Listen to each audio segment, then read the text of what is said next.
It doesn't take long for Tulsa King's Season 3 to jump right back into the action as Dwight Manfredi, Sylvester Stallone, continues trying to build an empire in the Midwestern state. The first episode opens moments after the end of Tulsa King Season 2, revealing Dwight's captor to be Special Agent Musso, Kevin Pollak, who has a bone to pick with Dwight because of his past crimes. But the feds are just one of many new threats at Dwight's door. While he's trying to keep his deal with Kansas City's Bill Bevilacqua, Frank Grillo, steady, he's also forced to contend with the tyrant of Tulsa, Jeremiah Dunmire, Robert Patrick.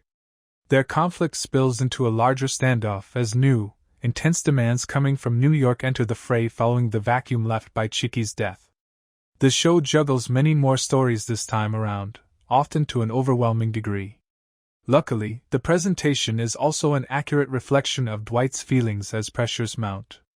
Across the 6 episodes of Tulsa King's Season 3 I was given for this review, I saw a show that, despite some clutter, feels like it's finally become one of Taylor Sheridan's best-produced series of his whole career. Tulsa King's Season 3 realigns focus on its central characters. Sylvester Stallone as Dwight Manfredi next to Jay Will as Tyson Mitchell holding an umbrella in Tulsa King's Season 3. From Episode 1, Tulsa King's Season 3 feels like a new beginning for the series. The camera work and framing of scenes aren't as close-up as before, giving events a more realistic feel to how they're presented. Luckily, this doesn't negatively impact the snappy dialogue and easy-to-follow storylines, which end up benefiting from the new look and feel. This change comes in tandem with a shift in focus, better highlighting core members of Dwight's crew. Seasons 1 and 2 tried giving everyone the spotlight, often making the Manfredi crew feel like a crowd of interchangeable faces. For Season 3, though, the cast of Tulsa King realigns to focus more on core characters. Standouts include Tyson, Jay Will, and Bigfoot, Mike Walden, who've become Dwight's most trustworthy allies in the storm he's stuck fighting against.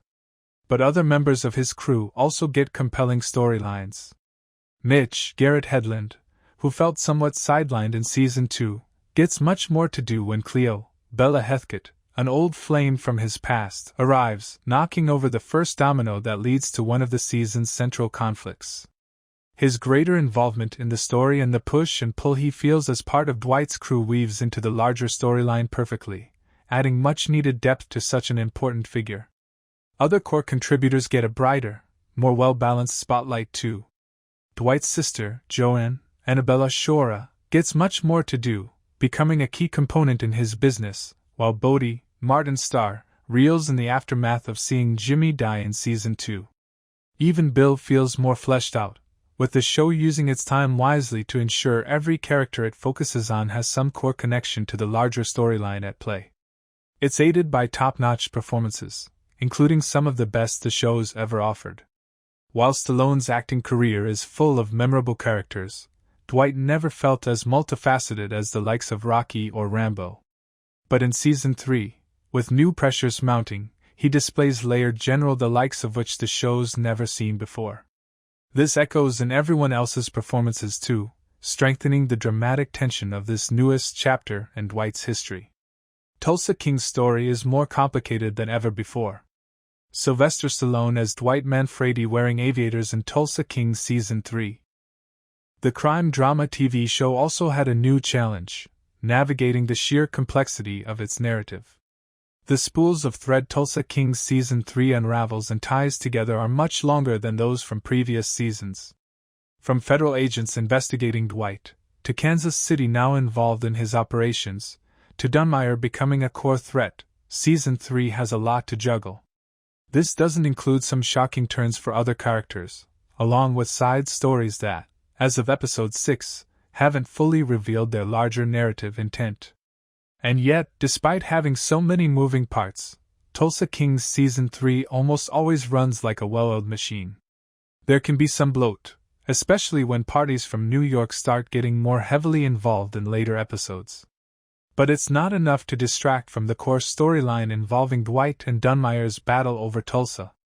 Every other element is carefully woven into the story, aided by expert writing that keeps conflicts snappy and downtime fresh. Because of its character-centric narrative, and the way its story expertly juggles so many conflicts, Tulsa Kings Season 3 is by far the best the show has ever been. Thanks for watching.